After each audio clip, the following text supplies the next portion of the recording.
Estamos con nuestra próxima invitada, a quien le agradecemos la gentileza de haberse acercado. Ella es María de los Milagros Almirón. Ella es justamente una de las militantes porque se sepa qué pasó justamente en los 70 y de alguna forma fue víctima de los delitos de la dictadura. Y con ella queremos hablar respecto de este tema porque también desde familiares de desaparecidos y detenidos por razones políticas se expresaron colectivamente en este sentido. Dice el comunicado: nuestro más enérgico repudio a estas expresiones negacionistas, apologistas del terrorismo de Estado y antidemocráticas. Solamente buscan que los genocidas vuelvan a caminar por nuestras calles y así tener las manos libres y al pueblo inerme para volver a perpetrar un nuevo genocidio. Son 30.000 y fue genocidio. Nunca más es nunca más. Este es el comunicado. Milagros, muchas gracias por estar. No, gracias a ustedes por la invitación. Vengo representando a familiares de desaparecidos y detenidos por razones políticas de Santa Fe.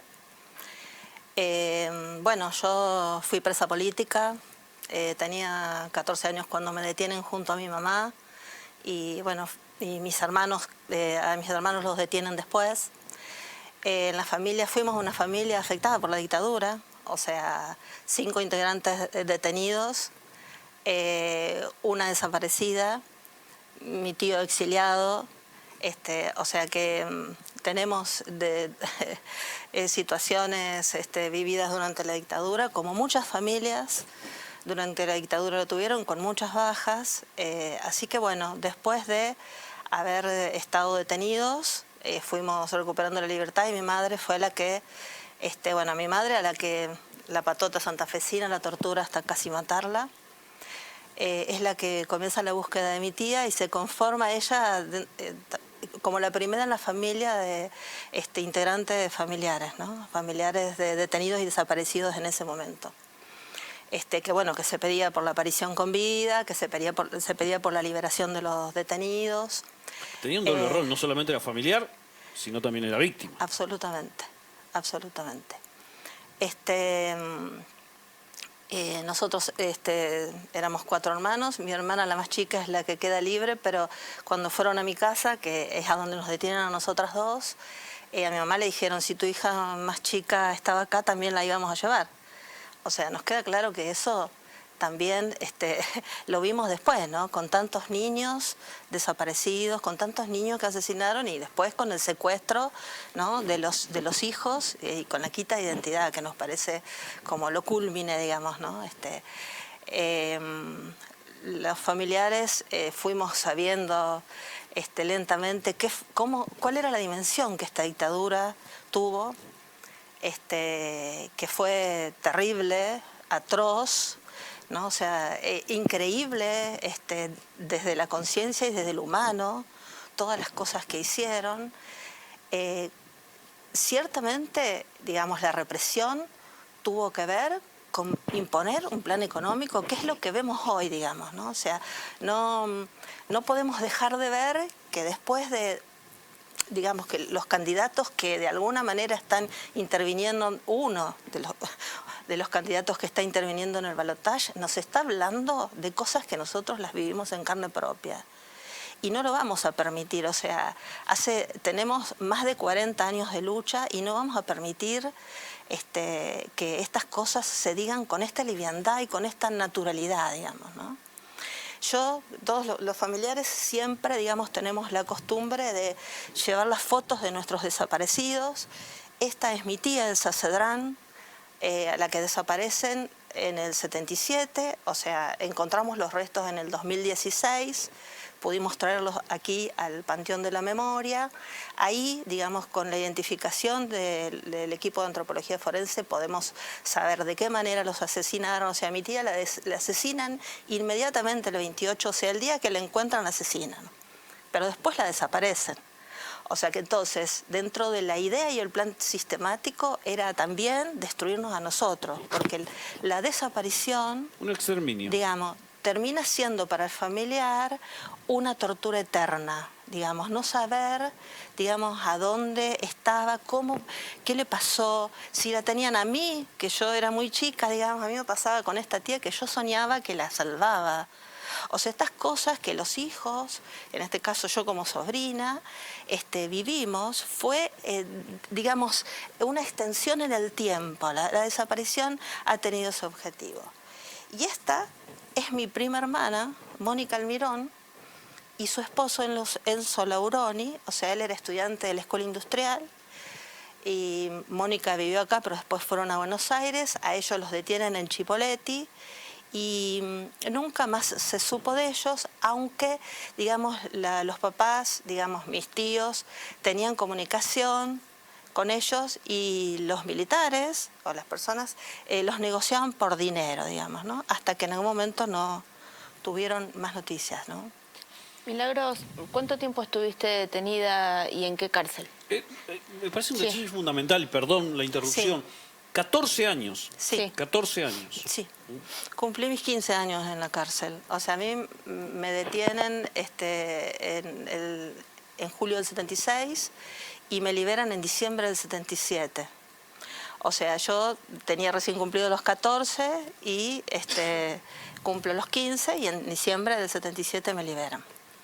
Estábamos en la Guardia de Infantería Reforzada, que, o sea, es un lugar que funcionó como centro clandestino, ahí nos llevaban a todos, o sea, nosotros estábamos, había varones y mujeres, había pabellones para varones y mujeres, ahí estaban muchos de los funcionarios del último gobierno democrático, o sea, por ejemplo, Campañolo, que es bastante conocido, nosotros lo vimos ahí. El intendente. Sí. Bueno, ahí éramos, primero éramos 7 adolescentes y después terminamos 6. Bueno, entonces había estrategias de separarnos para que no nos juntáramos con las grandes y que no nos llenaran la cabeza. Pero bueno, estábamos ahí, sufrimos lógicamente los traslados de las mayores a la cárcel de Villa Devoto. Así que nos encariñábamos con las chicas y, digamos, cuando las trasladaban para nosotros era un desgarro inmenso porque, bueno, nos encariñábamos, nos integrábamos, eran nuestro sostén, ciertamente. Cuando escuchás a Victoria Villarruel decir que no hay que caranchar con la cantidad de desaparecidos, que no son 30.000 sino 8.720, ¿qué pensás? Mira, en realidad me parece terrible estar discutiendo de números.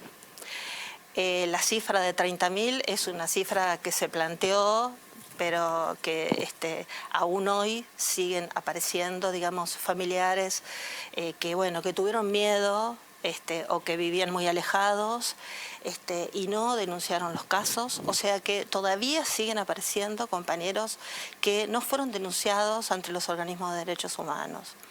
O sea que sean la cifra que sea, fue terrible todo lo que pasó, fue terrible.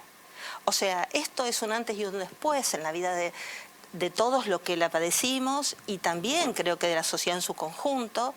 El temor, el terror, digamos, que ellos implantaron durante la dictadura fue dirigida a toda la población.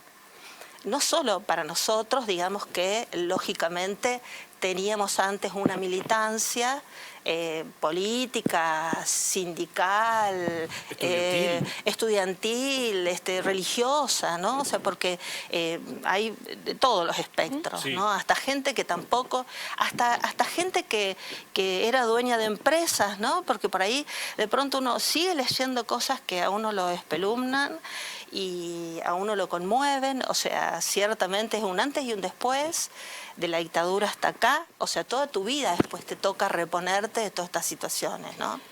O sea, imagínense que yo con 14 años viví torturas, manoseos, abusos sexuales. Entonces, estas cosas no son gratuitas, ¿no? Son terriblemente traumáticas, no solo para nosotros, sino para la población en su conjunto, que, digamos, por supuesto, vivió todas las medidas económicas que implementaron, que tuvo que ver con, por supuesto, los sindicatos totalmente desarmados, no poder, bueno, defender los derechos. Todas las instituciones, absolutamente. Todas las instituciones estuvieron observadas. Nosotros ahora, con la recuperación del archivo de la memoria acá, vemos cómo nos espiaban. O sea, nos espiaron hasta entrada a la democracia, cómo, digamos, nos vigilaban en todos los lugares en los que estábamos, ¿no? En todos los lugares en los que estábamos. ¿Milagros, el juicio de las juntas? ¿Del 85? Sí. Y cuando en esa situación de juicio frente a Videla, Macera, Agosti, sí. ¿Dijiste, hay justicia? ¿Sentiste que había justicia? Sí, por supuesto. O sea, primero haber, digamos, derribado la dictadura y poder obtener la democracia fue como un alivio para todos. Yo creo que todos los de mi generación pueden recordar la alegría de haber terminado con la dictadura, digamos, ¿no? Y después, por supuesto, que después generó como también mucha desazón, digamos, ¿no? Cuando después nos dimos cuenta que ellos seguían peleando desde otros espacios, ¿no? Que la democracia iba a estar intervenida, como seguimos viendo, que en realidad nunca pararon de ganar terrenos, ¿no? O sea, en toda la democracia vemos los personeros de la dictadura, ¿no? O sea, Cavallo, siempre en los gobiernos democráticos, volviendo, ¿no? A ser parte de los bueno, de los espacios políticos o de gobierno, Sí, los veíamos muchas veces, nos los encontrábamos en la calle, a las personas que habíamos identificado en la tortura, o sea, habíamos logrado reconstruir, y todo lo que hoy se sabe vinculado a derechos humanos es una reconstrucción que se hizo desde los organismos de derechos humanos. Ellos tienen un pacto de silencio y hay muy contados casos en los que dicen las cosas que hicieron, ¿no? En el caso concreto de lo que ella menciona, que lo menciona al teniente Amelón, sí. Justamente Amelón el que está condenado a cadena perpetua en 3 casos. Es un caso muy resonante en Santa Fe, o sea, él estuvo acá como ingeniero de construcciones en Santo Tomé, participó, digamos, concretamente en los espacios de tortura, porque era parte de la patota, igual que acá, digamos, acá nosotros tenemos los nombres de Colombini, del Curro Ramos, o sea, yo logro identificar al Curro Ramos, que es el que me va a buscar a mi casa, ¿no?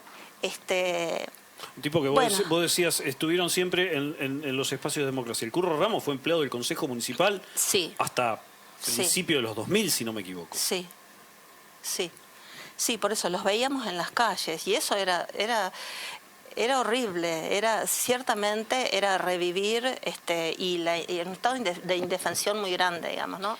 A partir de que comienzan los juicios comenzamos a sentir que nos empoderábamos un poco, ¿no? Porque ciertamente tenerlo no solo funcionando en los espacios de gobierno, sino viéndolos en la calle, bueno, generaba mucho, revivir mucho, ¿no? Ayer, en las últimas horas, más o menos desde que se produjo el debate, la reacción en lo público fue inmediata, en ambas partes y en ambos sentidos, ¿no? Yo sé algo que me parece que hay que reconocer a los organismos de derechos humanos, a abuelas, a madres y demás, es que nunca se buscó venganza. Corregime si no, Milagros, es así. Y en estos últimos 2 días, por lo menos, seguramente vos, Sergio, también lo habrás visto, muchas reacciones en las redes sociales tienen que ver con la foto de un falcón verde. Sí. La amenaza de te vamos a ir a buscar, te vamos a matar. Hay mucho de esto. ¿Cómo se responde a tanto odio? Con lo opuesto, digamos, ¿no? Nunca bajando los brazos y haciendo lo que siempre hicimos. O sea, si hay algo que recordamos de los compañeros es que ellos pusieron su compromiso desinteresadamente y había una mirada y un proyecto que era pensar en los otros, ¿no? Pensar en el prójimo, en el humilde, en el vulnerable, En una sociedad más justa. En una sociedad más justa, en el trabajador. O sea, con las historias, bueno, en un momento en el que los trabajadores y los estudiantes estuvieron muy de la mano en las luchas, y los estudiantes, muchos estudiantes, acá nosotros tenemos en el caso de la UES a Ana María Fonseca, que hoy lleva el Instituto Almirante Brown de Santo Tomé, lleva su nombre. Ana María Fonseca tenía 16 años, su hermano tenía 23 y eran excelentes alumnos. O sea, esta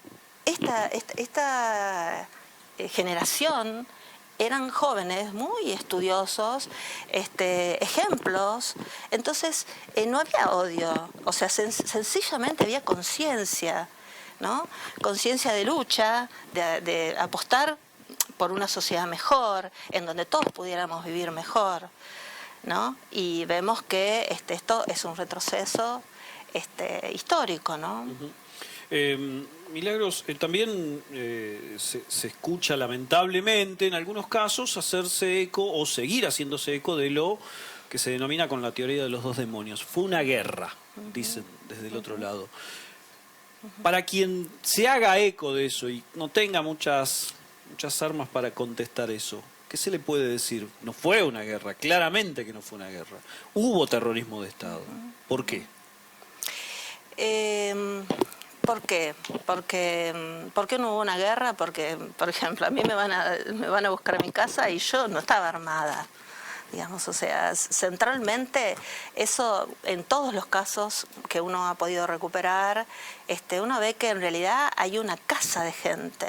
O sea, no hay enfrentamientos. Después vimos cómo se construyó ese relato de que en realidad murieron en enfrentamiento. Pero primero los secuestraron, los torturaron, después los asesinaron y después los metieron en un auto y los bombardearon.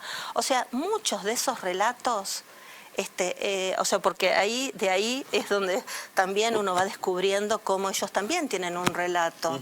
Un relato que de alguna manera intentó, mejor dicho, en donde vimos que el enemigo ahí era el interno, ¿no? En donde ya no se hablaba de un ejército con un enemigo externo, ¿no? Sino que el enemigo estaba acá. Eran los comunistas, eran los que pensaban distintos, ¿no? Y bueno, y fue una casa, o sea, fue una casa, está en la casa de todos los compañeros, en muchas situaciones desarmados, digamos, ¿no? O sea, por supuesto que había organizaciones que planteaban la lucha armada, pero ya a esa altura ya no se estaba pensando en lucha armada, y eso fue un sector. Después había un montón de otra gente a la que desaparecieron, a la que detuvieron, a la que torturaron, ¿no? De manera indefensa. O sea, que ciertamente eso de la teoría de los dos demonios, que bueno, que fue de algún modo, me parece, como una instancia política durante el gobierno de Alfonsín, también porque yo creo que en ese momento se estaba frente a un momento muy complejo y donde él, por supuesto que las voces del pueblo eran derechos humanos en ese momento, ¿no? O sea, en ese momento el peso que tenía todo lo vinculado a derechos humanos era inmenso, pero yo creo que, bueno, en ese momento de la gestión de Alfonsín intentó como esta mirada, que bueno, que también vimos que en otros países latinoamericanos, digamos, también hubo miradas políticas en función de ver, por ejemplo, en Chile, ¿no? O sea, en el caso de Pinochet dejó las leyes absolutamente en orden para que ellos no se los juzgara, digamos, ¿no? Que, digamos, acá los militares argentinos lo intentaron, pero que el peso y la presión de los organismos de derechos humanos y toda la movida que se había hecho desde Madres, bueno, no lo pudieron hacer, digamos, ¿no? O sea que Yo creo que todo esto lo estamos hablando, primero porque hay una distancia en la historia, digamos, la llegada que están teniendo estos discursos tiene que ver con gente más joven, con gente que le da respuesta a otras conquistas, ¿no? Como las conquistas feministas, digamos, y bueno, y herramientas que nosotros no manejamos, ¿no? O sea, aquellas de la manipulación, la que tiene que ver con los medios o con las redes que nosotros desconocemos, ¿no? Porque bueno, porque no tenemos por qué, digamos, qué sé yo, estar al tanto de todo, digamos. Pero yo creo que así como ellos se encargaron siempre de tener los servicios de inteligencia de su lado, actualizados, digamos, porque tienen los medios económicos. Hoy también, o sea, qué sé yo siempre cuento que a esta prima, alguien dijo que la vio en la ESMA, ¿no? Y que la ESMA se hacía el lavado de cerebro, ¿no? O sea, Macera lo que practicaba con los detenidos era poder transformarle la mente y cambiarle la idea, porque su idea era formar el partido militar, ¿no?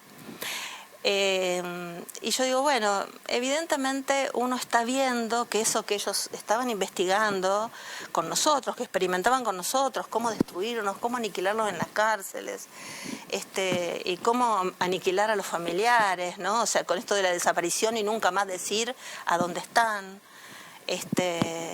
Bueno, tiene que ver con eso, ¿no? Con cooptar la mente del otro y poder dominarlo, ¿no? O sea, más claro que eso, imposible. Digamos, poder dominar a nuestras mentes, poder dominar a nuestro pueblo para, bueno, para ser dominados, ¿no? Nos quedaríamos hablando horas con Milagros, sí, la verdad que sí. Pero bueno, son tiempos televisivos en este agradezco. sentido. Milagros, muchísimas gracias. Ay, y ¿por qué? bueno, las veces que sea necesario estaremos aquí para decir lo que sea necesario. Sí. para decir nunca más. Para decir Para nunca decir más. nunca más. Algunas cosas un poco en homenaje a los compañeros que están en Familiares. Héctor Fluxá, hermano de Carlos Fluxá. Alberto Corazza, esposo y padre de una de las integrantes, fueron asesinados por Amelau. Por quien defendió en su alocución Victoria Villarruel. Exacto, exacto. Y los restos que encontramos en el ex campo militar San Pedro, que es un sitio al que... que todavía está en investigación. Exacto, porque, digamos, Hugo Cosman fue uno de los que de alguna manera participó desde aquel entonces en esto, digamos, a él, el peón de la estancia le entrega esa falange, era la falange de un dedo femenino con una uña, denuncia que ahí había enterramientos. Bueno, por eso nosotros seguimos investigando y estos 6 cuerpos, se encontraron 8 cuerpos y 6 están identificados y 2 no. Esos 6 cuerpos vienen de Rosario, o sea que Amelun también tuvo que ver ahí. Sabe de esto, digamos, ¿no? Milagros, Gracias. muchas gracias. No hay por qué.